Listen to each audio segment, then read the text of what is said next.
ॐ श्रीकान्तद्रुहिणोपमन्युतपनस्कन्धेन्द्रनन्द्यातयः प्राचीनो गुरवोऽपि यस्य करुणालेशाद्यता गौरवं तं सर्वादिगुरुं मनोज्ञवपुषं मन्दस्मितालङ्कृतं चिन्मुद्राङ्कितमुद्रपाणिनलिनं चित्ते शिवं कुर्महे। नमः सदसे नमः सरस्वतये नमः सखीनां पुरोकानां चक्षुषे நமோதிவே நம பிருதிவே நம. எல்லாம் வல்ல இறைவனுடைய பெருங்கருணையினாலே 451வது வார நலமான வாழ்விற்கு வழிபாட்டு சிந்தனைகள் ஆத்மசப்த விசாரம் நம்மை நாம் அறிவோம். இப்போது பாபாத்மா இந்த டைட்டில் போட்டிருக்கணுமா? எடுத்த உடனே பாவம் தான். அதாவது சில விஷயத்தை பெருசு பண்ணப்படாதுன்னு சொல்லுவான். சில விஷயத்தை நம்ம கர்மா பண்ணினா அதில் கருப்பாக வரும். அது கர்மாதி பத்திரிக்கைன்னு தெரியணுங்கிறதுக்காக ஒரு மூலையில் கருப்பு இருக்கும். அதை சின்னது பண்ணி கிழிச்சிடும். சின்ன குழந்தைகள் இருந்தால் கர்மா கிடையாது, பெருசு பண்ணாதீங்க அப்படின்பா. அந்த மாதிரி சில வார்த்தைகளை விரிவாக பேச வேண்டுமா அப்படின்னா கொஞ்சம் கஷ்டமாக தான் இருக்குது எனக்கு. அதனால் எதுவாக இருந்தாலும் அதை பற்றி பேசிடணும். ஏதோ அப்படி ஒரு விஷயம் இருக்கிறதுனால நம்ம சொல்ல வேண்டியதாக இருக்குது சாஸ்திரத்தில்.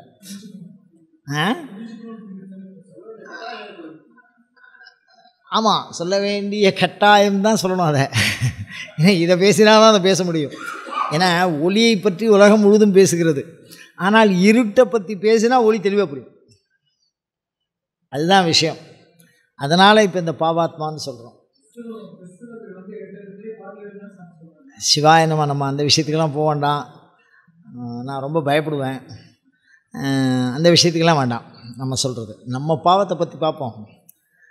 இப்போ பாபம்னா என்ன அப்படின்னா, பொதுவாக உலகியலில் நம்ம பாபம் அப்படின்னு எதை சொல்கிறோம் அப்படின்னா, மனிதன் ஒரு சமூக பிராணின்னு சொல்லுவோம், சோஷியல் அனிமல் அப்படின்னு சொல்லுவாங்க.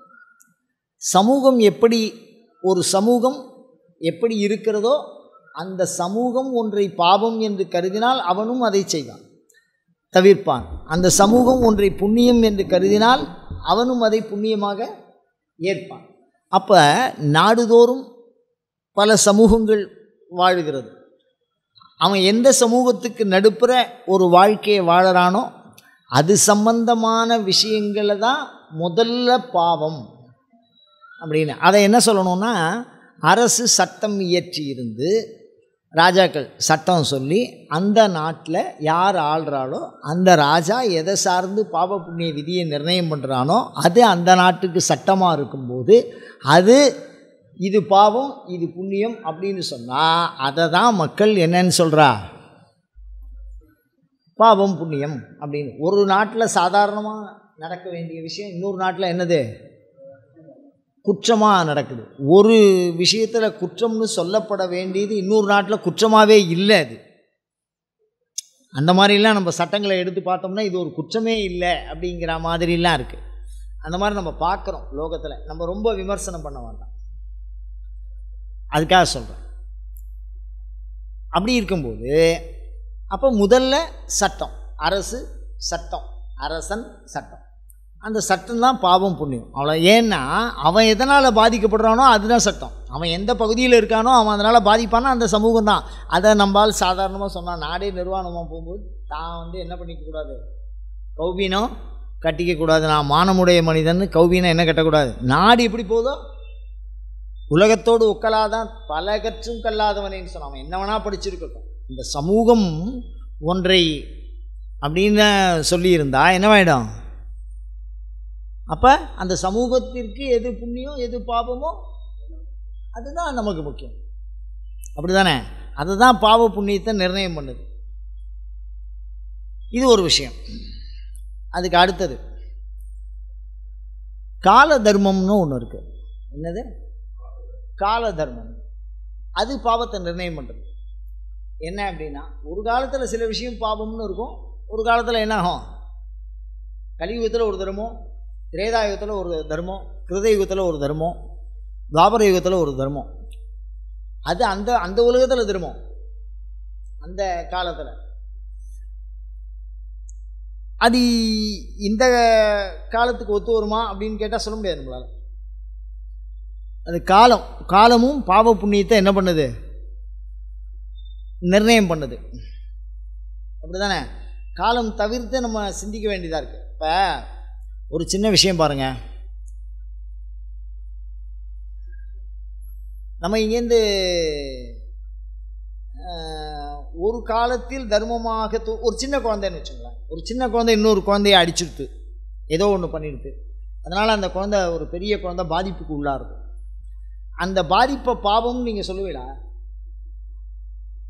சொல்ல மாட்டேன். ஏன்னா குழந்தைகளுக்கு அந்த நோக்கம் கிடையாது. ஏதோ ஒரு உத்வேகத்தில் ஒரு கத்தி கையில் வச்சுருக்கேன், அது என்னமோ சினிமாவை பார்க்குறது, அதே மாதிரி ஏதோ பழக்கத்தில் என்ன பண்ணிடுது, இதையோ காயப்படுத்திடுதுன்னா அதுக்கு ஒரு திருத்தம், அதை குற்றம் என்று சமூகம் எடுத்துக்கொள்வதில்லை ஒரு குறிப்பிட்ட வயது வரைக்கும்.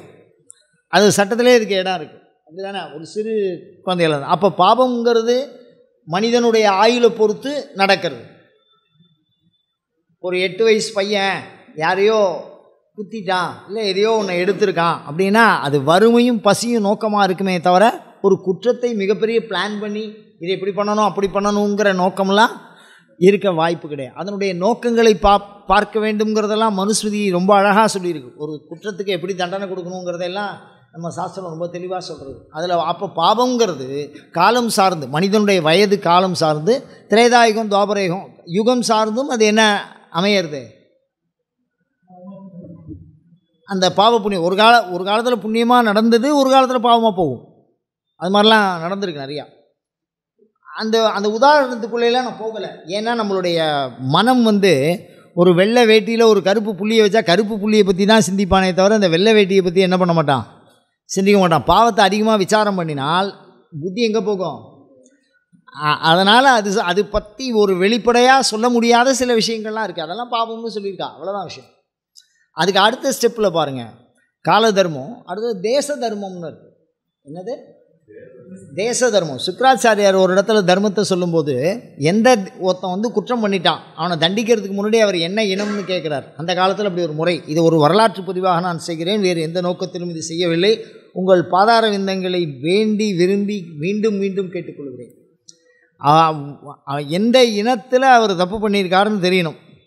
அப்படி தப்பு பண்ணியிருக்கேன்னா அந்த இன தலைவன் தான் அதில் உட்காரணும், முதல் ஆள் அவர் தான் அதை தீக்கணும். அந்த இனம் அந்த தவறை என்ன செய்கிறதோ அது என்னது, அந்த எதை தவறு என்று உணர்கிறதோ, அந்த சமயம் எதை தவறு என்று உணர்கிறதோ அது சார்ந்த தண்டனைகளும் விதிமுறைகளும் அமைய வேண்டும்னு சொல்லிட்டான். இப்போ அதில் வெளியூர்லேருந்து ஒருத்தன் வந்திருக்கான் அப்படின்னா, ஒரு தேசாந்திரியாக ஒருத்தன் வந்திருக்கான், அவன் ஏதோ ஒரு தப்பு பண்ணிட்டான், ஏதோ ஒரு வறுமையில் செஞ்சானோ இல்லை வளமையில் செஞ்சாலோ ஏதோ ஒன்று பண்ணிட்டான்னா அவன் எந்த நாட்டு தேசம் அந்த தேசத்துப்படி அவனுக்கு தண்டனை கொடுக்கணும்னு சொல்லிவிட்டார். எப்படி இருக்கே, எவ்வளோ சுக்கிரநீதியில் எவ்வளோ அழகு பாருங்கள். எந்த தேசத்துலேருந்து வந்தானோ அந்த தேசத்துக்கு தகுந்த மாதிரி தண்டனை கொடுக்கணும். இதுவும் ஒரு அப்போ தேச தர்மம்னு என்ன இருக்கு? எச்ச துப்புறது நம்ம நாட்டில் சாதாரண விஷயம். வேற ஒரு நாடு சொல்கிறேன், அந்த பேரை சொல்ல நான் விரும்பலை, அங்கே போய் துப்புங்களேன், செஞ்சு பாருங்கிறேன். அந்த விஷயம் தப்பு, ரைட்டு. அப்போ நான் தேச தர்மம்னு சொல்கிறதுக்கு இது சாதாரணமான விஷயம். அப்போ அவனுக்கு தவறுன்னு படுறது, நமக்கு என்ன தோடுறது அப்படின்னு படுறது. அதை நான் பெருசாக எடுத்துக்கல, அவன் பெருசாக எடுத்துக்கலாம். அது எந்த இதுவோ அது. அப்போ கால தர்மம், தேச தர்மம், அதே மாதிரி வயோ தர்மம். அது வயோன்னா என்ன, வயசு. ஒரு 72 வயசு கிழவன் யாரையோ ஒருத்தரை கையை பிடிச்சி நடந்து போகிறான் அப்படின்னா தப்பு இல்லை. ஒரு பெண்ணோட கையை எந்த காலத்துலையும் ஒரு ஆண் தொட்டுன்னு நடக்கப்படாதுன்னு நம்ம சாஸ்திரம் சொல்கிறது. அது எப்போ சொல்கிறது, எந்த காலத்தில் சொன்னது, அதெல்லாம் ஒரு வரலாற்று காலத்தில் அதெல்லாம் பதிவு செய்யப்பட்டதாக இருந்தது. வயசாகிடுத்துனா என்னது, ஒரு ஆபத்து காலத்தில் வியாதியஸ்தா அவள்லாம் இருக்கும்போது அவளுக்கு யார் வேணாலும் தொண்டு பண்ணலாம், அவளை தீண்டி தொண்டு பண்ணலான்னு சொல்லியிருக்கு. எல்லா தர்மமும் சொல்லியிருக்கு. பாவம் பண்ணுறவனுக்கு வைத்தியம் பண்ணாதேங்கிறான். ஏன்னா அது பாவத்தை வளர்ப்பதனால் வைத்தியம் பண்ணாத. யாராக இருந்தாலும் வைத்தியம் பண்ணுன்னு ஒரு சாஸ்திரம் சொல்கிறது, பாவம் பண்ணவனுக்கு வைத்தியம் பண்ணாதுன்னு ஒரு சாஸ்திரம் சொல்கிறது. அதனால் அது எடுத்துக்கொள்ளக்கூடிய பண்பு சார்ந்து இந்த பாவ புண்ணியம் அமையிறது. இதெல்லாம் சரிதான், இதெல்லாம் பாவம் புண்ணியம். இந்த பாவ புண்ணியம் அனைத்துமே உடல் சார்ந்தது. பாவ புண்ணியம் அனைத்துமே உடல் சார்ந்தது, உள்ளம் சார்ந்தது, அவ்வளோதான் விஷயம். ஆனால் இப்போ நான் என்ன சொல்கிறேன், பாப ஆத்மான்னு சொல்கிறேன். அதுக்கு தான் சொல்ல வரேன். பாப ஆத்மாங்கிறது என்னன்னா, ஆத்மாவுக்கு பாவம் வருமா அப்படின்னா, எது எது ஆன்மாவை அறிவதற்கு தடையாக இருக்கிறதோ அவை அனைத்தும் பாவம். என்னது? ஆன்ம அறிவை, ஆன்ம உணர்வை, ஆன்ம அனுபவத்திற்கு எது தடை செய்கிறதோ அது பாபம். எது எது ஆன்ம அனுபவம், ஆன்ம அறிவு, ஆன்ம உணர்வு, ஆன்ம செயல்பாடை வளர்க்கிறதோ அது புண்ணியம். அதுதான் இந்த இடத்துல பாபாத்மான்னு நான் சொல்கிறதுக்கு காரணம் என்ன, அதுதான். அப்போ ஆன்ம அறிவை தடை செய்வது எது அப்படின்னா, கல்லாப்பிழையும் கருதாப்பிழையும் உன் அஞ்செழுத்தை சொல்லாப்பிழை நில்லாப்பிழை, அதான். அது ஏன் பிழை, அது ஏன் பிழை நீ சொல்கிற? படிக்காது ஏன் குத்தமான்னு? படிக்காது குற்றமா கேட்குறேன். படிக்காது குற்றமா? ஏன் அதை பிழைன்னு சொன்னார்? சொன்ன ஒரு பெரிய ஆள். காரணம் என்ன அப்படின்னா, ஆன்மாவை பற்றி கல்லாப்பிழை, ஆன்மாவை பற்றி கருதாதது பிழை, ஆன்மாவை பற்றி இறைவனை பற்றி கசிந்து உருகி நில்லாதது பிழை. மாணிக்கவாசகர் ஒரு இடத்துல சொல்லுவார், உழுவை அஞ்சேன்ன, உழுவைன புலி, யமனுக்கு பயப்படாம விபூதி இல்லாதவன் நெத்தியை பார்த்தா பயப்படுவேன், அம்மா நாம் அஞ்சுமாரே அப்படின்பார். இப்போ இந்த இடத்துல நம்ம என்ன யோசிக்கணும், நம்ம ஒரு சமய நோக்கில் யோசித்தோம்னா அந்த சமயத்தை முன்னோக்கி நிறுத்தும். அது இல்லை. இப்போ பாபாத்மாவை பற்றி யோசிக்கிறேன். அத்தனை பேருக்கு உங்கள் பாதார விந்தங்களை மீண்டும் மீண்டும் கேட்கிறேன். வெறும் பாபாத்ம விசாரம் மாத்திரம் தான், வெறும் சப்த விசாரம் தான் இப்போ பண்ணுறோம். அப்போது அஞ்சுகிறேன் அப்படின்னு அந்த வார்த்தைக்குள்ளே என்ன நான் சொல்ல வரேன் அப்படின்னா, ஒருவன் ஆன்மாவை அறியாவிட்டால் அவன் என்ன மாதிரி ஒரு துன்பத்துக்கு ஆளாகிறான் என்பவன் ஆத்மஞானி தான் அதை சொல்ல முடியும். கும்பிக்கே இடுவாய் நின் கடற்கே இடுவாய்னா, அப்போ ஆன்மாவுக்கு 2 விதமான வழி இருக்குன்னு சொல்கிறார். அப்போ சௌக்கியமாக ஆன்மா இருக்கிறதுங்கிறது வேற, தமனிய காவலில் தங்குவரேங்கிறார். அதே பாழ் நரக குழிக்கே அழுந்தும்னு சொல்கிறார். அப்படி அழுந்தி அந்த ஆன்மா என்ன பாடுபடும், ஜனன அவஸ்தை மரண அவஸ்தை அப்படிங்கிறது ஆத்ம ஞானிக்கு மாத்திரம்தான் தெரியும். சரீர அவஸ்தைங்கிறது தான் மனுஷனால் தெரிஞ்சுக்கலாம், மனோ அவஸ்தை சரீரத்தினால் மனுஷனால் தெரிஞ்சுக்கலாம். ஆத்மாவஸ்தையை சுவாமி அறிவித்தாலுன்னு தெரிஞ்சுக்க முடியாது. ஆன்மாங்கிறது ஒரு கர்ப்பத்துக்குள்ளே நுழையிறதுக்கு எவ்வளோ பெரிய அவஸ்தைப்படுது, அது எப்படிலாம் க்யூவில் நிற்குது அப்படிங்கிறது ஆத்மஞானம் உள்ளவாளுக்கு தான் தெரியறது. அப்போ இந்த இடத்துல பாபம் அப்படிங்கிற விஷயம் அப்படிங்கிற அந்த சொல்லுனால எதை சொல்கிறோம், ஆன்ம அறிவிற்கு தடையாகிற, மெய்யறிவிற்கு தடையாகிற எல்லாமே பாவம்தான். இப்போ என்ன பெரிய விஷயம் கேட்டால், இந்த உடம்பே பாவங்கிறான். இந்த உடம்புக்குள்ளே வந்துட்டா நாம் என்ன நினைக்கிறோம், உடம்பை நாம் நினச்சிக்கிறோம். அப்போ ஆன்மாவை என்ன விட்டுறோம், ஆன்மாவுக்கு உண்டான தர்மத்தை நம்ம ஃபாலோ பண்ணுறதில்ல, உடம்புக்கு உண்டான தர்மத்தை தான் ஃபாலோ பண்ணுறோம். ஒரு ஆன்மா மரமாக இருந்ததுன்னா மரத்துக்கு உண்டான தர்மம் தான் ஃபாலோ பண்ணுவோம். அந்த ஆன்மா எறும்பாக இருந்ததுன்னா எறும்புக்கு உண்டான தர்மம் ஃபாலோ பண்ணும். அப்படி தானே? அது எந்த காலத்தில் வாழ்கிறதோ அந்த காலத்துக்கு உண்டான தர்மம், எந்த சூழலில் வாழ்கிறதோ அந்த சூழலுக்கு உண்டான தர்மத்தை அதை ஃபாலோ பண்ணுறது. அப்படி பண்ணும்போது அப்போ ஆன்மாவுக்குன்னு சுபாவ தர்மம், அந்த தர்மத்தை புரிஞ்சுக்கிறது, தன்னைத்தான் அறிதல் அப்படிங்கிற பண்பு எதெல்லாம் இல்லையோ அது எல்லாமே பாவம்தான். அது இரக்கத்தினால் சொல்கிறார், இறக்கப்படுறார். அப்படி இல்லைன்னா அது பிறவியில் போய் என்ன பண்ணிக்கும், மாட்டிக்கும். இது எப்படி அப்படின்னா, பஸ்ஸு கிடைக்காதவன் இந்த ஊரில் போய் ராத்திரியில் போகாத, பஸ்ஸு கிடைக்காது அப்படின்னு சொன்னால் அங்கே போய் மாட்டிக்கிற மாதிரி தான். போனவனுக்கு தான் அந்த அவஸ்தை தெரியும். அப்படி தானே? இந்த ஊரில் உணவகம்லாம் சரியாக இருக்காது, கிராமமாக இருக்கும், கோயிலை பார்க்குறேன்னு ராத்திரி 10 மணிக்கு போய் மாட்டிக்காத, ஏதாவது போகும்போதே சாப்பாடு என்ன எடுத்துன்னு போய்டு, இந்த ஊருக்கு போ, இது பனி குளிராக இருக்கும், ஒரு கோட்டை வாங்கிட்டு போனால் போனவன் சொல்லணும். அதை கேட்குறவன் நம்பிட்டு போகணும். இவன் போயிட்டு வராங்கிற நம்பிக்கை அவனுக்கு வரணும். இவனே என்னோட சின்னவனாக இருக்கான், இவன் என்ன சொல்கிறான்னு நம்ம நம்ப முடியாதோ இல்லையா? பாமரே சூசந்தி பண்டிதாகானா, இந்த முனையில் ஐயர் வீடு எங்கே இருக்குது அப்படின்னா, இது கூட தெரியலையா நீ ஐயருங்கிறேன்னா, அப்போ அதை என்ன சொல்ல முடியும் நம்ம? இப்போ என்ன விஷயம்னா, அவன் சின்ன பையன், அவன் சொல்கிறான் இது கூட தெரியல, பெரிய ஐயருங்கிற நீ, ஐயர் வீடு தெரியலையே உனக்கு அப்படின்னா, அவனுக்கு அந்த ஏரியா தெரியும். பாமரே சூசந்தி பண்டிதாகானா, அதனால் அவன் பண்டிதன்னு அர்த்தம் இல்லை, அவன் சொன்னதுனால அவன் பண்டிதன்னு அர்த்தம் இல்லை, அவனுக்கு தெரியாதனால இவன் முட்டாள்னு அர்த்தம் இல்லை. அதனால் பாவம் என்பது ஒரு அளவை, பாவம் என்பது ஒரு கருதுகோள்.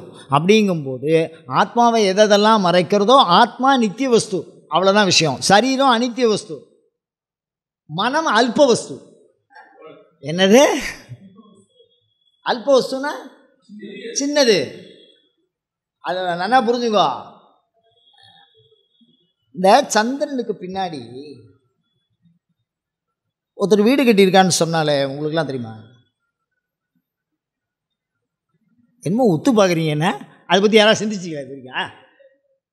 சந்திரனுக்கு பின்னாடி யாரோ வீடு கட்டியிருக்காங்கன்னு சொன்னாங்க அப்படின்னா இப்போ எல்லோரும் கேட்குறீங்களே. இப்போ நான் சந்திரனுக்கு பின்னாடி நம்ம இது வரைக்கும் சிந்திச்சிங்களா? எல்லோரும் சிந்திச்சிங்களான்னு கேட்டேன். அந்த வார்த்தை சிந்திக்கல. இப்போது அதை பற்றி சிந்திச்சாலும் நம்ம போகிறோம், அந்த விஷயத்துக்கே நம்ம போகிறது இல்லை. அதி தூராத். இந்த தோஷம் எப்படி வருது பாருங்கள். அதி தூரத்தில் இருக்கிற வஸ்துவை பற்றி நம்ம என்ன பண்ண மாட்டோம். இன்றைக்கி லோகத்தில் எங்கேயோ எத்தனையோ ஆக்சிடென்ட் நடந்தது, எத்தனையோ தவறு நடந்தது, எத்தனையோ பேருக்கு தண்டனை கொடுத்தா, எத்தனையோ பேர் அனுபவிக்கிறான். எங்கேயோ உலகம் முழுக்க கிட்டத்தட்ட ஒரு 300-400 நாடு இருக்குது. எங்கெங்கே என்னென்ன நடந்ததுன்னு எதுக்காவது நம்ம வருத்தப்பட்டிருக்கோமா? அதனால் வருத்தப்படத்தக்க சம்பவம் எதுவுமே இன்று நிகழவில்லை. அப்போ என்ன அர்த்தம்? அதி தூரத்தில் நடக்கிறதுனால அது நம்ம கண்ணுக்கு என்ன தெரியல. அது சாமீபியத்தில் இருக்குது, ரொம்ப பக்கத்தில். அப்படின்னா தெரியாமல் இருந்தால் என்ன பண்ணுறது? புலன்களில் படாதவரை ஐயோ அப்படியா தெரியலையே, முந்தா நாள் பார்த்தனேம்பா. அப்போ தெரிஞ்சாதானே. அப்போ புலன்களை பாதித்தால்தான் அந்த துக்கம் அவனை என்ன பண்ணுறது? தாக்குறது. அப்போ அதி சாமீபியார். நீ பக்கத்தில் இருந்தால் கூட சந்நிதி இல்லைன்னா தெரியுது. கண்ணுலேயே ஒரு தூசி இருக்குன்னு வச்சுங்க, உலகத்தை பார்க்க முடியுமா? கண்ணில் ஒரு தூசி சார், இன்றைக்கி போட்டிருக்கிற கண்ணாடி கொஞ்சம் கருப்பாக இருக்குது, தெரியல, போட்டு தூக்கி பார்க்க வேண்டியதான், அவ்வளோதான் விஷயம். அது சாமீபியத்தில் இருக்கிறதுனால அதில் இருக்கிற குற்றம் தெரியுதா எங்கேயாவது?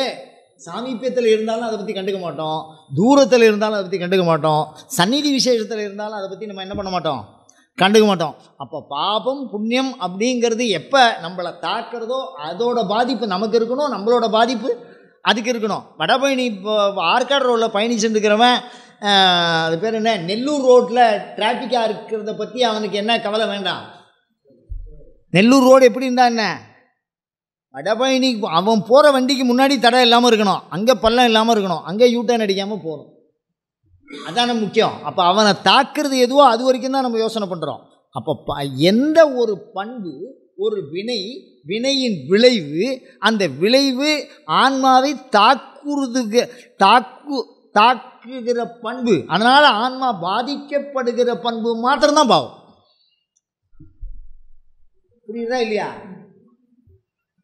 இப்போ எல்லாத்துக்குமா சேர்ந்து பாப லட்சணம் பண்ணலை, பாப்பா ஆத்மான்னு பண்ணலை. பாப்பா ஆத்மான்னு ஒரு ஆத்மா கிடையாது. ஒரு ஆன்மா தன்னை மறந்திருந்தால் அது பாபம், அது துக்கத்தில் மாட்டிக்க போகிறது. என்ன மாட்டிக்க போகிறது? பிறவி ஏதோ ஒரு துக்கம், அது என்ன துக்கம்னு நமக்கு தெரியாது, நம்ம அனுபவிச்சதில்லை. நம்ம உடம்புல ஆன்மா இருக்குது, எந்த இடத்துல இருக்குதுன்னு சொல்ல முடியுமா யாராவது? அப்புறம் என்ன, ஆன்மாவை பற்றி தெரிஞ்சவா அந்த காலத்தில் இருந்தா, இறந்த வாழ்கிட்ட பேசுகிறாளா அப்படின்னா ஆத்ம ஞானம் இருக்குதுன்னு அர்த்தம். இறந்த வாழ்கிட்ட பிண்டம் போடும்போது மலையாளத்தில் பிண்டம் போடும்போது பிண்டத்தை இப்படி உருட்டி வச்சா அந்த ஆன்மா, இறந்த ஆன்மா வந்து அதை எடுக்குமா. அப்படி எடுக்கும்போது அந்த ஆச்சாரியன் கேட்டாராம், உனக்கு தவசமா உங்கள் அண்ணாவுக்கு தவசமா? ஒரு வீட்டில் 3 பையன், நல்லா கவனிச்சுங்க, ஒரு வீட்டில் 3 பையன், அதில் கடைசி பையன் மேலே இருக்கிற 2 பேரில் யாருக்கோ ஒருத்தருக்கு தவசம் பண்ணுறான்.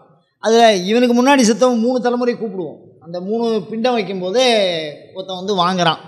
அப்படி வாங்கும்போது அந்த தவசம் சிரார்த்தம் பண்ணி வைக்க வேண்டிய ஆள் கேட்குறான், உனக்கு தவசமா உங்கள் அண்ணனுக்கு தவசமாடா, யாருக்கு முதல்ல பிண்டம் வைக்கிறது? அப்போ 2 பேரையும் அவன் கண்ணால் என்ன பார்க்குறான். அப்படி பார்த்து பண்ண வேண்டியது சிரார்த்தம். அப்படி பார்த்துருக்கா நம்ம பெரியவா. அதுதான் ஆத்மவிச்சாரம். எது ஆத்மவிச்சாரம்? இறந்ததுக்கு அப்புறம் வரதான் ஆன்மா. உயிரோடு இருக்கும்போது வெறும் சரீரத்தோடு சேர்ந்த சம்பந்தம் வருது, மனசோடு சேர்ந்த சம்பந்தம் இருக்கு. ஆன்மா புரி ஷயத்தின்னு சொல்கிறான். புரினா உடம்புக்கு பேர், ஷயத்தி அப்படின்னா என்னென்னா பதிவுக்கு பேர். ஷயத்தின்னா என்ன? பதிவு. அது எப்படி பதிஞ்சிருக்கு அப்படின்னா, இந்த பேப்பரில் இந்த பிரிண்ட்டை வந்து என்ன பண்ணியிருக்கோம், பதிவு பண்ணியிருக்கோம். இதை தனியாக பிரித்து எடுத்துருங்களேன். இந்த பேப்பருக்கு பாதிப்பு வராமல் இந்த பிரிண்ட்டை உண்டையும் அப்படியே தனியாக எடுங்களேன்.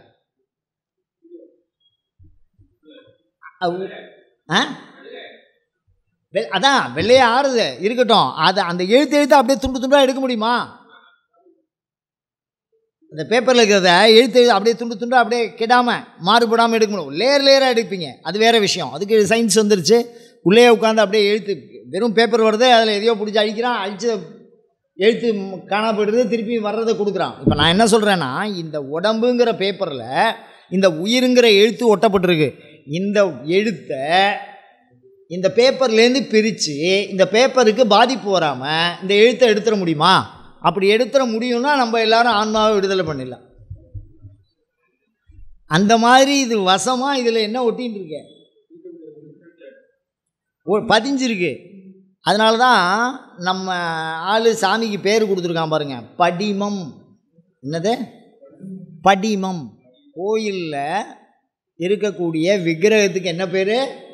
படிமம். எவ்வளோ அழகாக சொல்லுங்க, படிம கோலங்கள் அப்படின்னு இருக்கும். சில்பசாஸ்திர புஸ்தகம், தமிழன் தொல் தமிழன் ஆன்மாவுக்கு கொடுத்த பேர். ஆன்மா உடலிலே பதிகிறது.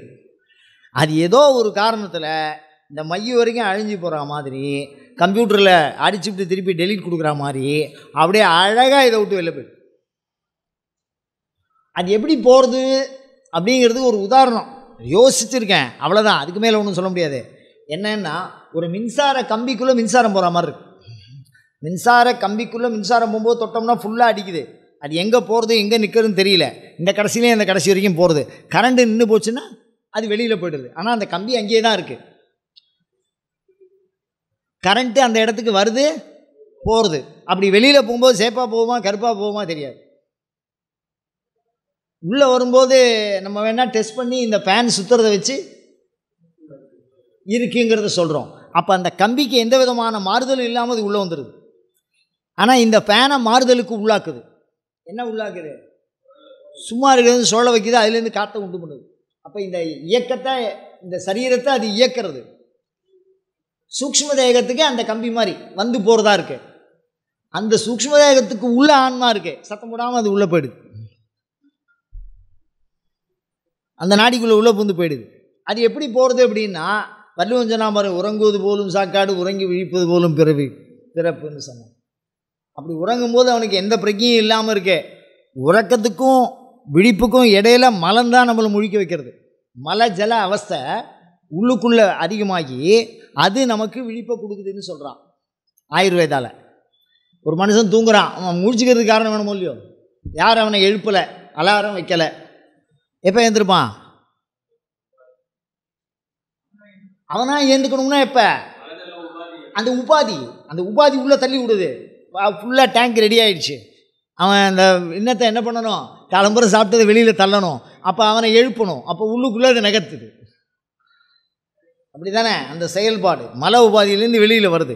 அப்போது அந்த மல உபாதியில் இல்லாத போது ஒரு உணர்வு, ஒரு பிரஜை அப்படின்னா இந்த ஐம்புலன்களும் முழிச்சிக்கும் போது வந்துடுது, தூங்கும்போது போயிடுது.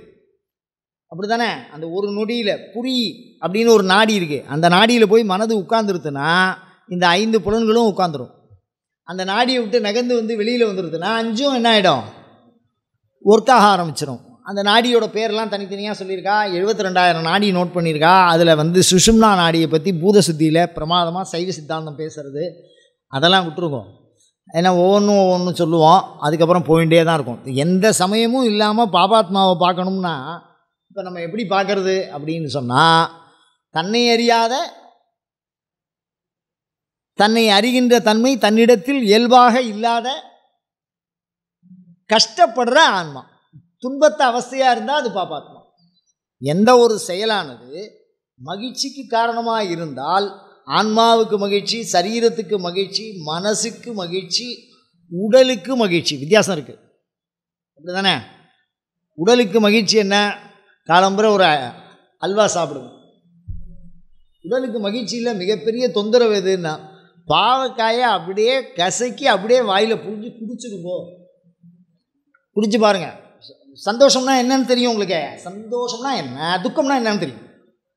குடிச்சு பார்த்தவனுக்குலாம் தெரியாது நான் சொல்கிறது. அப்போ துக்காவசி எதுக்கு இருக்கே? அந்த உடம்புக்கு இருக்கே துக்காவசி சரீரத்துக்கு. அதே மனதுக்கு ஒரு பொருள் கூட பிரமாதமாக பழகிட்டு அதை இழந்துப்பார்,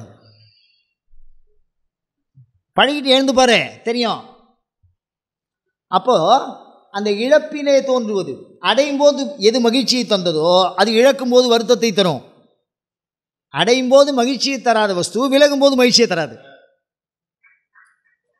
இதுக்கு வேகமாக தட்டலாம், அப்போ தான் ஓரளவுக்காவது நீங்கள் புரிஞ்சுட்டுருக்கீங்கன்னு நான் நினைக்கிறேன். ஏன்னா மெதுவாகவே நான் இந்த சப்ஜெக்ட் ஆரம்பிக்கும் போதே நானே குழம்பி பேசுகிறேன். அப்போ மனதுக்கு துன்பங்கிறது வேறு, அறிவு அப்படின்னா அறிவால் வாழ்கிறது அப்படிங்கிறது என்ன அப்படின்னா, பெரிய மனுஷனுக்கு வர்ற கோபம் எல்லாம் அறிவால் வர்றது. டேய் ஓடாதராம்பா, அவன் எங்கேயாவது விழுந்து வாரின்னு வந்திருப்பான், அவனுக்கு 55 வயசு தடுமாறாகி விழுந்தான், குழந்தை விழுமா, ஓடாத விழுந்துருவேன்பான், ஒரு வார்த்தையை சொல்லாதேம்பான். ஒரு வயசு வித்தியாசம், அந்த விஷயம், அந்த கால தர்மம் நம்மளை என்ன பண்ணுது, அந்த அந்த அதாவது ஒரு விஷயத்தை நல்லா தெரிஞ்சவங்க பக்கத்தில் தப்பாக நீங்கள் பண்ணி பாருங்கள், அதோட கஷ்டம் என்னன்னு உங்களுக்கு தெரியும். நீங்கள் சங்கீத வித்வானாக இருந்தான்னா கண்டிப்பாக தெரிஞ்சுப்பீங்க. ஏன்னா பாடம் இருக்கும்போது அவன் வந்து ச அப்படின்னு நாம சாம்பாவன், ஓம் நமோ பகவதே நமோ பாகவதே ருத்ராயா அப்படிம்பான். ஐயோ அபச்சாரமாக இருக்கேன். அந்த சுரத்தோட விஷயமெல்லாம் தெரிஞ்சால் சொல்கிறது எப்படி, பாடும்போது கற்றுன்றதுக்கப்புறம் பெரிய தேனாக இருக்கும் பாடம், எவ்வளோ பெரிய பாடகனாக இருக்கட்டும், அதெல்லாம் விஷயம் வேறு. கேட்டு பாருங்க, அந்த விஷயம் நீங்கள் விஷயாதியாக இருந்துட்டு அந்த விஷயம் இல்லாத ஒரு பண்பை உங்களால் பொறுத்துக்க முடியல, அதனால தான் நீங்கள் அதில் ஒரு கரெக்ஷன் கொடுத்துருவோம். நம்மளால் நல்லா தெரிஞ்சவங்க சும்மா உட்காந்துக்க மாட்டான், அது அவனை என்ன பண்ண வச்சிரும், அந்த பண்பை மேலோங்கி அந்த விஷயத்தை கொடுத்துரும். அது ஆமாம் செயல்பட ஆரம்பிச்சிடும். அப்போ அதில் வருத்தம் இருக்குது பாருங்கள், என்னமோ போட்டு குட்டிச்சோறு பண்ணுறானுவோ, இந்த விஷயத்தை இந்த கணக்கை இப்படி சால்வ் பண்ணலாம், இந்த பிரச்சனையை இப்படி தீர்க்கலாம், இதுக்கு இவ்வளோ தூரம் என்ன பண்ணிக்கிறாங்க, ஆத்துக்காரன் முன்னாடியும் அடிச்சுக்கிறாங்க, மாமனார் மாமியாரும் பேசிப்பான். அவன் சாதாரணமாக சால்வ் பண்ணிட்டு போகலாம் அந்த பிரச்சனையை, நம்மகிட்டையும் கேட்க மாட்டான், அது அவனோட பிரச்சனை, கேட்கக்கூடாது, அது அவன் 2 பேர் பிரச்சனை. நாம் சொன்னால் அவனுக்கு புரியாது, நம்ம பிரச்சனை, அப்படி தானே? ஏற்பட எல்லா குடும்பத்துலையும் நடக்கிறது. நான் தயவு பண்ணி சொல்கிறேன், யாரையும் நான் விமர்சனம் பண்ணலை, விமர்சனம் பண்ண நோக்கம் எனக்கு இல்லை. நான் பாபாத்மா, அறிவு, அந்த அறிவு ஒரு துன்பத்தை தருகிறது, அந்த அறிவே துன்பம். அதை அறியாமையின் போது, பிறர் செய்கிற போது, நம்மால் பொறுத்து கொள்ள முடியாத போது, அப்படி தானே? நன்னா படித்தவள்கிட்ட போய் இதானே எனக்கு தெரியும்னா கோவம் வந்துடும். யோசிச்சு பாருங்க நீங்கள் அழகாக, அதில் ஒரு சாஸ்திரப்படி பூஜை பண்ணுற ஒரு விஷயம் எல்லாம் தெரிஞ்சு ஒரு சின்ன தவறு நடக்கிறது, அதை பார்த்து நம்மளால் என்ன பண்ண முடியல, என்ன ஐயா அப்படிங்க வேண்டியதாக இருக்குது. இந்த ஞானத்தினாலே வருகிற ஆவரணம், இதுவே ஆவரணங்கிறான். ஞானாவரண விளக்கம்னு ஒரு பெரிய புத்தகம் போட்டிருக்காரு நம்ம சன்னிதானம். 27வது சன்னிதானம் இப்போ இருக்கார், 5வது சன்னிதானமோ 4வது சன்னிதானமோ போட்டிருக்கு. ஞானாவரண விளக்கம்னு பேர். ஞானமே மிகப்பெரிய ஆவரணம், அதுவே மறைச்சிடும். எனக்கு தெரியுங்கிறதே ஏகப்பட்ட பிரச்சனை, தெரிஞ்சுக்கிறதே பிரச்சனையாயிடும். ஞான ஆவரணம், அதுக்கு விளக்கம் ஞானாவரண விளக்கம். அவர் வந்து அம்பலவான சுவாமிகள் நினைக்கிறேன், திருவெண்காட்டில் செப்பு சபை இருக்குல்ல, அதை உற்பத்தி பண்ணினவர். நம்ம தர்மபுரம் சன்னிதானத்தினுடைய இதில் வந்திருக்கு, அருமையாக விசாரம் பண்ணியிருக்கார். கிட்டத்தட்ட வந்து ஒரு 300க்கும் மேற்பட்ட ஆகமத்தினுடைய வசனங்களை வியாக்கியானமாக கொடுத்துருக்காரு. ஆனால் எதுக்கு, நான் தமிழுக்கு வியாக்கியானம் கொடுப்போம், வடமொழி ஆகமத்தை அப்படியே படிச்சுட்டு அப்படியே கொதறி இருக்கார். அப்படியே நான் கொதறதுன்னு நீங்கள் வேறு ஏதாவது நினச்சிக்காதீங்க, அவர் படிக்காத நூலே இல்லைன்னு சொல்லலாம், அந்த மாதிரி படித்து அதில் வியாக்கியானம் சொல்லியிருக்கார். ஞானம் ஆவரணம்னு சொல்கிறார். அப்போ அதனால் வரும்போது அந்த கோபம் எல்லாருக்கும் என்ன வரும். குழந்தை சின்னவனாக இருக்கான், கையில் பிடிச்சின்னு போங்கிறான், ரோடு கிராஸ் பண்ணும்போது நீ மாட்டுக்கு போகிறான், அவன் குறுக்க போகிறான், அப்படின்னு கடிச்சிடும். கடிக்கிறமா இல்லையா? அச்சம் அந்த விரும்பினதுனால, அதனால் ஞானாவரணம். அதே மாதிரி ஆத்மா என்ன அவஸ்தைப்படுறதுங்கிறத யாரும் அறிந்ததில்லை இது வரைக்கும், பார்த்ததும் இல்லை. முன்னோர்கள் பார்த்துருக்காருங்க, பைசாச் அவஸ்தை, பித்ரு அவஸ்தை, வசு அவஸ்தை, ருத்ராவஸ்தை, ஆதித்ய அவஸ்தை அப்படின்லாம் ஆன்மாவினுடைய ஒவ்வொரு காலகட்டத்தில் ஆன்மா என்னென்ன அடையும், இறந்த பிறகு உடனே மூச்சை விட்டு அடுத்த நிமிஷம் இந்த ஆன்மா வெளியில் போனதுக்கப்புறம் அதோட அவஸ்தையை 13 நாள் கர்மாவாக பிரிச்சிருக்காரு. அதுக்கு தாகம் எப்படி இருக்கும், அது என்ன சிந்திக்கும், உடம்பை விட்டுட்டு எப்படிலாம் யோசிக்கும் அப்படிங்கிறதெல்லாம் தனித்தனியாக 13 நாள் கர்மாவாக ஆத்ம விசாரம்ங்கிறதுல போட்டிருக்கோம். அதை பார்த்தா இது கொஞ்சம் இந்த பாபாத்மானா என்னன்னு தெரியும். அந்த உடம்பு எரிக்கிற வரைக்கும் அது என்ன மாதிரி துன்பத்தை அடையும், அதை தான் நம்ம பாபாத்மான்னு சொல்கிறோம். அந்த துன்ப விளைவை அடைகிற பொழுது தான் நம்ம என்ன சொல்கிறோம், பாபாத்மா. பாவம் பண்ணுறது அப்படின்னு ஒரு ஆன்மா இல்லை, பாவத்துக்குன்னே ஒரு ஆன்மா என்ன பிறக்கலை. அது தன்னை அறியாமலோ தன்னுடைய விஷயத்தை விட்டு அது படுற அந்த அவஸ்தையை பாபாத்மா அப்படின்னா. பிராயிதா அப்படின்னா பிரேதம்னா புறப்பட்டவன் அர்த்தம். அந்த ஆன்மா வெளியில் போய் அங்கே போய் சேர்த்து கடைசியில் சுபஸ்வீகரணம் அப்படின்னு அது உயிரோடு இருக்கிறவன் பண்ணிக்கிறது. ஆனால் அவனை கொண்டு போய் ஏகோத்திஷ்டம் தனியாக மேலே போகிறது. உத்திஷ்டம்னா மேலே ஏறுறது. இந்த ஆன்மா கீழே இருந்து மேலே ஏறணும். அப்படி தனியாக போகும்போது அதுக்கு பயந்த தனி வழிக்கு துணையே அருமையாக சொல்கிறார் அருணகிரிநாதர்.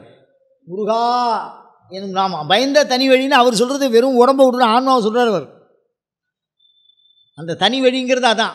4 பேர் போகிற இடத்துல நம்ம போவோம், அப்படி தானே. அந்த பயந்த தனி வழி அதான் ஏகோதிஷ்டம், ஒருவன் என்னும் ஒருவன். அந்த சம்ஸ்காரம் பண்ணும்போது, பிரேத சம்ஸ்காரம் பண்ணும்போது அந்த அந்த ஒரு நாள் சாப்பாடு போடும்போது அதுக்கு ஒரு பேர் வச்சுருக்கான் ஏகோதிஷ்டம். அதை ஒருவன்னு சொல்லுவான். அந்த ஒருவன்கிறத மாணிக்கவாசகர் பயன்படுத்துகிறார். அவருக்கு சிரார்த்த விதியெலாம் தெரியுமான்னா அங்கே சிரார்த்தப்படி அதில் அந்த போடுற அந்த சில விஷயங்கள் ஆத்மநாத சுவாமி கோயிலில் இன்னும் என்ன இருக்கு, அந்த பூசணை பொருளில் என்ன வருது, இந்த அப்பம் சுயம் பாவக்காய் இதெல்லாம் சிரார்த்தத்துக்கும் உண்டு, ஆத்மநாத சுவாமிக்கும் உண்டு. அந்த ஏன்னா பேரை பாருங்க, ஆத்மநாதன். நல்லா புரிஞ்சுங்க, ஆத்மநாதன். அதை அவர் என்ன பயப்படுறாரு, தன்னை ஆன்ம உணர்வு வந்துருத்தவருக்கு. சிவபுராணத்தை நன்னா படித்தா பாபாத்மாவை பற்றி தெரிஞ்சிக்காதவனே கிடையாது. இந்த பாபாத்மாவுக்கு விளக்கம் சிவபுராணம் படிக்கணும். அதில் சொல்கிறான் பாருங்க, அவர் சொல்கிறாரு, கல்ல புற குரம்பை கட்டு அழிக்க வல்லானே. ரொம்ப ஸ்லோவாக போனோம். நான் பால் அப்படி கீழே விழுந்து க்ளோஸ் பண்ணி திருப்பி மேலே ஏறி அவுட்டாக இல்லையான்னு பார்க்கணும். இப்போ ஒரு பட்டுன்னு போயிட்டா ஒன்றும் வேலைக்காகாது. கல்ல அப்படின்னா எனக்கு இந்த உடம்பை பற்றி தெரியல, எப்படி வந்தேன்னு தெரியல, போனேன்னு தெரியல, அதனால் கல்லேன்ட்டார். புற அப்படிங்கிற வார்த்தையை சொன்னார். வடமொழியிலையும் எடுத்துக்கலாம், தென்மொழியிலையும் எடுத்துக்கலாம். புறம்னா வெளியில் நிறுத்தம். ஆன்மாவுக்கு முற்றிலும் வேறானது உடம்பு புற. குரம்பை அப்படின்னு சொன்னா நான் அது உள்ளே இருக்கேன்டான்ட்டார். கட்டு அப்படின்னா அது என்ன கட்டியிருக்கேன், நான் அதுக்குள்ளே மாட்டிகிட்டு இருக்கேன். கட்டு அழிக்க வல்லானை, அந்த கட்டை கட் பண்ணி விடுறான். கட்டு அழிக்க வல்லானை அப்படின்னா அப்போ அது உள்ளே போகும்போது நீங்கள் அதுக்கு கட்டுப்பட்டு நிற்கிறீர்கள். அந்த கட்டுக்கு கட்டுப்பட்டு உங்களால் சுதந்திரமாக ஓட முடியல. கால் இருந்தையும் கட்டி வேகமாக ஓடுங்கிற மாதிரி. நம்ம ஊர் பக்கம்லாம் பெரிய இதை கட்டி ரொம்ப முரட்டு மாடாக இருந்தால் அதை மிரட்டுறதுக்காக என்ன பண்ணால் காலில் ஒரு தண்டம் கட்டி விட்டுருப்பான். எப்போ வேகமாக போனாலும் அது காலில் அடிக்கும், பட்டு பட்டு பட்டுன்னு அடிக்கும். அதை விட கேவலமாக நம்ம இந்த உடம்புல என்னவாயிருக்கோம், அரஸ்டாக இருக்கும். கட்டு அழிக்க வல்லானை, அந்த கட்டு நம்மளை அழிச்சிடும். அது அவுக்கலைன்னா ஆன்ம உணர்வு அழிச்சிடும். கால் கெட்டவரு கை கெட்டவருமா இன்றைக்கும் பழக்கத்தில் இருக்குது. அந்த மயானத்தில் போனால் நம்ம நினச்சிட்டு இருப்போம் ஏதோ பணத்தோட கையை கட்டியிருப்பா, காலை கட்டியிருப்பா, அது வழக்கம் இருக்கே, அது அங்கே அவுக்கிறா. ஆனால் அதோட நோக்கம் என்ன, இந்த குரம்பையோடு ஒரு கட்டு இருக்கிறது நமக்கு, அது தனியாக போகணும். அந்த கட்டு வெளியில் வந்ததுக்கு அப்புறம் தான் இது உள்ளே நம்ம இருந்தோன்னு. உடம்போடு உயிர் உறவு அற்று அறிவு மறக்கும் பொழுது என் முன்னே வரல் வேண்டும். அது என்ன சொன்னார், வருந்தியுமேன்னார். வருந்தியுமே நான் இது வரைக்கும் சொல்லுவேன்னு நினைக்காத, அதுதான் எனக்கு இல்லாமல் போயிட்டேன். உடம்பு இருந்தால் வாயால் கத்தி கூப்பிடுவேன், அலரா நிற்பேன் அப்படின்னா உடம்பே போயிட்டேன். நான் எங்கேருந்து கூப்பிடுறேன், யார் இருக்கா, சிவபுரத்தரசே இருப்பார். அதை கதறி இருப்பார் அந்த விஷயம். காரணம் என்னன்னா அல்லல் அறுத்து ஆனந்தமாக்கிறேன் பாரு. அல்லல்னா என்ன தெரியுமோ இல்லையோ, ஒரு நிமிஷம் கூட நீ வெளியில் வந்தால் தேவலான்னு இருப்ப.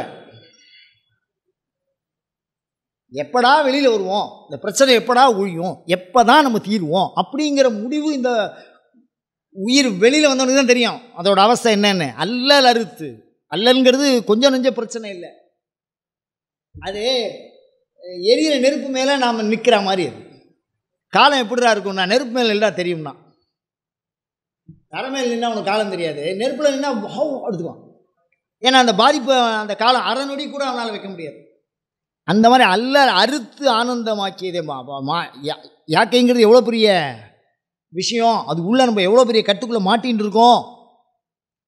பாசமாம் பற்றறுத்து அப்படி சிக்கின்னு இருக்கோம்.